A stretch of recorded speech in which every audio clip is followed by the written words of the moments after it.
Hello guys, NautoAis here, and I want to give my thoughts on the Nintendo Switch 2 or the next Nintendo console.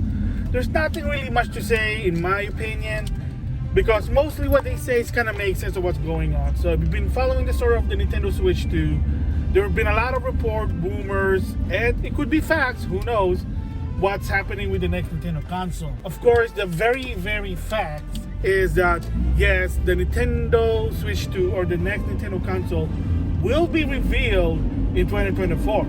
Again, it's not about when, but what is it? But of course, to some extent, everybody knew, like a lot of people said, it is going to be Switch 2. So the biggest one that a lot of people reporting is that the Nintendo Switch 2, we'll just say that for this video, it will be, well, a souped up version of the Nintendo Switch. So rather than adding something like a new gimmick, new features, since like in the past Nintendo console, it's gonna be the same one but with more power. Makes sense.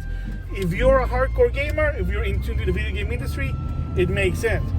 For the general consumer that knows about Nintendo's history of consoles release, well, that'll be a different story there. But it makes sense because, like I said, if you have an Xbox Series XS, the hub, the infrastructure, the system, the UI, to some extent, it's identical to the Xbox One. Again, souped up the power. I have an Xbox Series X, and that's all what it is. Same hub, they use the same thing, they add some new feature, but the architect, it's exactly the same thing as the Xbox One. Makes sense. If it's not broken, why change it? Oh, something new. Yes, we get it, the Wii U. The Wii U was supposed to be some sort of an iterate of the Wii in HD, and people got confused because they thought the Wii U was, well, an accessory for the Wii, because the name, because the idea behind it, maybe the timing was just wrong, it was different, maybe that's what it is. In the case with the PlayStation 5, yeah, same deal. It's basically, to some extent, whether you like it or not, it's a souped up PlayStation 4 Pro. The hub may be different, but the idea behind it, the infrastructure, is the same. So why not with the Switch 2? It makes sense. So they even said about, oh, there'll be two SKU, one with a cartridge and one without.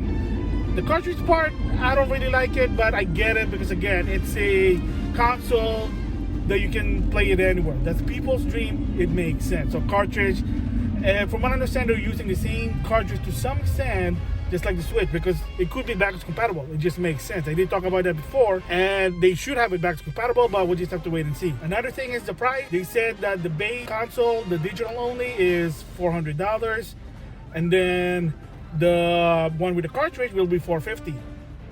Okay, kind of makes sense to some extent, because that was what, the PlayStation 5, $400 for the digital, and then $500 for the one with the disc. I mean, now they have the slim with a detachable disc drive, but that was just that's ridiculous there. But again, different story there. So thoughts, it makes sense. I think it just makes sense just to keep it up. If it works, why change it? Don't confuse your consumer. I know, like I said, with the Wii U, people did get confused, but it was a different time. So what they're gonna call Super Switch, the next Switch, Switch Deluxe, Switch 2, I mean, the most common one should be called is Switch 2. Makes sense there. The Switch 2, a souped up version of the Switch, because you already have all the features of the Switch, which is based on the past console.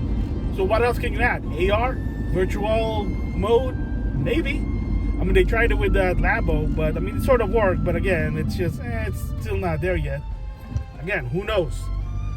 So the price probably makes sense. In souped up version, an iterate of the same console of the past, the Switch, that's what I meant. Yeah, it just makes sense. I mean, don't confuse your consumer, especially your general consumer. The people are in tune. They already know. They follow the news. They follow the story. They're not going to confuse them.